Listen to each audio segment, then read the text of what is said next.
Hello there, welcome to DaveTech YouTube channel. And in this video, I will show you how to change location on your Hisense Smart TV. This is very simple. If you find the video helpful, like, subscribe, and share for more important videos like this. So to change or add location to your Hisense Smart TV, this is what you do. Go over to your settings over here. Go over to the system settings, and there is this option that says language and location. Click on it, and in this option you can change your location over here. So click on this and you're going to see the various locations.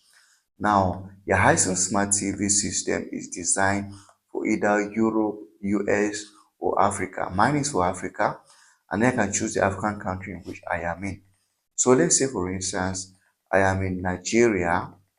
I just go over here, this is Nigeria over here. I click on it, and then they're going to ask me to agree with some of these. So they say, welcome to your smart TV powered by Vida, terms of use and data privacy, and so on, blah blah blah. So all I need to do is just agree all of these and click agree, and my location is going to be changed to Nigeria.